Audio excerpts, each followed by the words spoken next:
Ah, super, génial.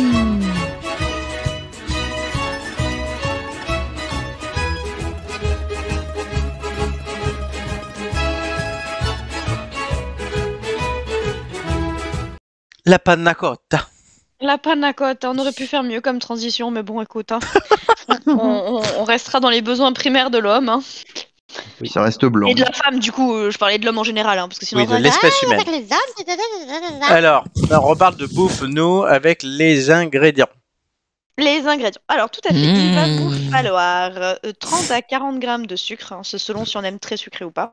Oui, et à la cuisine pour un 250 diabétique. grammes de mascarpone, 20 centilitres de lait que l'on peut mettre en 10 centilitres de lait classique et 10 centilitres de lait de coco.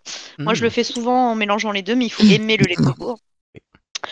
Et soit 2 feuilles de gélatine, soit un sachet d'agar-agar. Toi, t'as pris l'agar-agar. J'avais fait avec l'agar-agar, mais je préfère avec la gélatine. Ah, t'as réessayé? Oui, c'est vrai qu'on avait... C'est une recette que j'ai depuis très longtemps, que j'aime bien faire. Alors vous, vous l'ai faite au chocolat, mais souvent je le fais aux fruits. Et au niveau consistance, je préfère la consistance de la gélatine que de l'agar-agar. Alors, on va voir la première étape. Alors, vous allez voir, c'est très très compliqué. Il faut mettre donc le lait et la mascarpone dans une casserole, faire chauffer. Une fois que c'est chaud, il faut rajouter le sucre. Délayer le sucre, ensuite hors du feu rajouter donc soit la gélatine qu'on a fait tremper dans de l'eau froide, soit l'agar-agar. Merci, hein, si je t'emmerde, dis-le. Hein.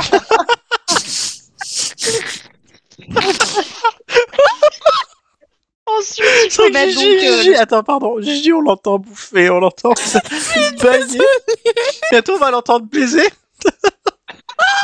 C'est ça le plus Mais t'es pas discrète depuis tout à l'heure.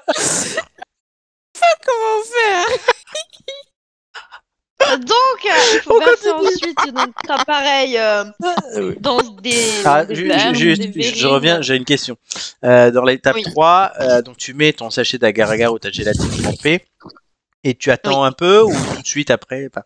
Non, tu verses directement dans les verres. Ok, d'accord, il n'y a pas besoin qu'un truc s'active ou quoi. Avec l'agar-agar, ça commence déjà à gélifier à chaud. Ok, bah tu vois, c'est une question intéressante. Alors qu'avec la gélatine de porc, du coup, soit les feuilles de gélatine, soit la gélatine en poudre, ça, tu sens pas que ça gélifie tout de suite. Ça met du temps à gélifier, alors qu'avec l'agar-agar, ça gélifie quand même très rapidement. Parce que ça gélifie à chaud, ça peut gélifier à chaud l'agar-agar. Ok, d'accord. Donc en fait, tout de suite, après avoir mis la gélatine ou l'agar-agar, on le met dans les verres comme à l'étape 4. Dans des verres, dans des verrines, dans des ramequins, là où on veut en fait présenter. On laisse refroidir d'abord totalement à température ambiante et ensuite on met au réfrigérateur. D'accord. Alors, une nuit, c'est bien. Ok. Alors, l'étape d'après, c'est donc la couverture. Je sais pas comment on dit. La couverture. La ganache au chocolat. Oui, de la ganache. Oui, d'accord. Là, mais quand c'est des fruits, c'est pas de la ganache. Le topping. Le topping, voilà. La couche de... Oui, en général, je fais avec du fruit. Donc, souvent, quand je fais coco, je fais avec de la mangue. Tu coupes la mangue, tu la réduis en purée, tu mets un petit peu de sucre et si tu veux que ce soit un peu consistant, tu mets un tout petit peu de gélatine. Mais moi, je le fais en version coulis, ça marche très bien. Tu peux faire avec des fraises, avec des framboises. Alors, les framboises, il faut mélanger avec un peu de jus de citron. Oui. Mais sinon, tu fais bien avec ce que tu veux. Tu peux même mettre de la salade de fruits dessus.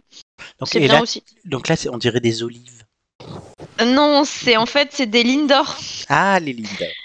J'ai fait donc la ganache avec des Lindor parce que c'est le chocolat que j'avais dans mon frigo et que au final, non mais c'est sans rire. En fait, ça rend très très bien en ganache.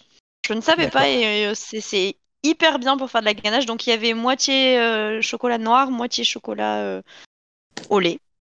C'est vrai. J'ai faim. Donc c'est tout en Lindor. Oui, tout en Lindor. Et une brique de crème entière liquide. Donc, voilà, il faut faire chauffer donc la crème dans une casserole et il faut faire fondre le chocolat au bain-marie. Une fois que les deux sont chauds, il faut verser l'un dans l'autre et ensuite verser sur les verrines. Parfait. Et laisser au réfrigérateur et après on sert. Et après, il y a Chris et Florent qui arrivent et on mange ça. Et on mange.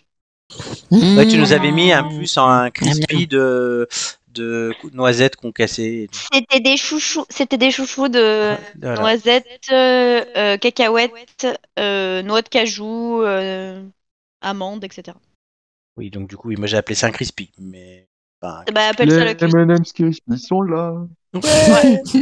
Que c'est Flo qui a bouffé tout le crispy, que j'avais mis sur les verrines et que Chris a voulu remanger du crispy parce qu'il en restait. c'est moi qui ai tout bouffé ou l'autre Flo? Non, c'est toi. Ah moi. Comment elle a essayé de. Non, c'était bon. Non mais le pire c'est que j'ai pas tellement le droit à ce genre de choses. Mais là, j'avais pas envie. Mais j'en avais pas Ah fait, bah, j'en c'est avais pas surtout fait pas bon beaucoup. pour toi, oui. J'en avais pas fait beaucoup. Non, c'était très bon. En plus, on avait eu tout le repas cuisiné. C'était génial. Ouh. Voilà. Amélie, j'ai une petite question. Ah vas-y, Oui. c'est le moment. Pour ton topping, tu mets forcément de la crème épaisse? Tu peux pas mettre du semi? C'est pas, C'est pas la même chose. c'est pas de la épaisse, c'est de la entière liquide. Et Ouais. j'ai jamais essayé avec de la légère ou quoi, donc je sais pas. Je saurais pas te dire. Tu Ok. testeras. Bon, ça sera pour la prochaine fois. Je pense que ça, non mais je pense que ça se tente, hein, parce que de toute façon ça se mange après, tu vois. Mais je pense que le côté gras de la crème aide à ce que la ganache prenne. Elle Ah risque oui, de oui. rester liquide. Mm. Oui, oui. Mais Gigi, tu pourras tester. pour Ça ça. sera toujours mieux que ta flamme cuche. Oui, bon, bah, la flamme flamme cuche, cuche elle a eu un t'emmerde. souci.